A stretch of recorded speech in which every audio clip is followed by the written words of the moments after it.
యేసు రక్తం నన్ను అపార్థం చేసుకోకండి. ఏ బిడ్డ దారి తప్పకూడదు, ఏ పాప దారి తప్పకూడదు. ఒకవేళ దారి తప్పి తిరుగుతున్నా నువ్వు కన్నీరు చేశాడు. నాన్న చేత మోసగాడన్న బ్రాండెడ్ ఏ పాయింట్ తీసుకురాలో ఆ పాయింట్ తీసుకొచ్చాడు.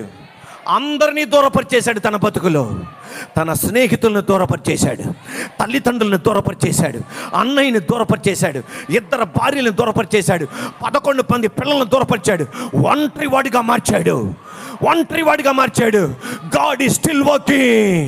అతన్ని ఇశ్రాయేలుగా మార్చి పడేశాడు. అంతే.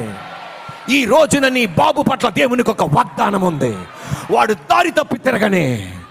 నా ఉద్దేశం వాడు దారి తప్పి తిరగమని కాదు. యేసు రక్తం నన్ను అపార్థం చేసుకోకండి. ఏ బిడ్డ దారి తప్పకూడదు, ఏ పాప దారి తప్పకూడదు. ఒకవేళ దారి తప్పి తిరుగుతున్నా నువ్వు కన్నీరు కారుస్తున్నావే, తల్లితో దేవుడిచ్చే వాగ్దానం, తండ్రితో దేవుడిచ్చిన వాగ్దానం.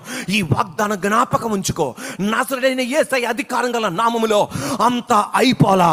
I'm still working on behalf of your boy, I'm still working behalf of your girl, behalf of your child, behalf of your girl and your boy. నేను ఇంకా పని చేస్తూనే ఉన్నా. హల్లెలూయా. నువ్వు అనుకుంది ఒకటి, నువ్వు అనుకున్న దానికన్నా గొప్పవాడిగా నేను చెయ్యబోతున్నా. సరిపోలా, గొప్ప దానిగా నేను చెయ్యబోతున్నా.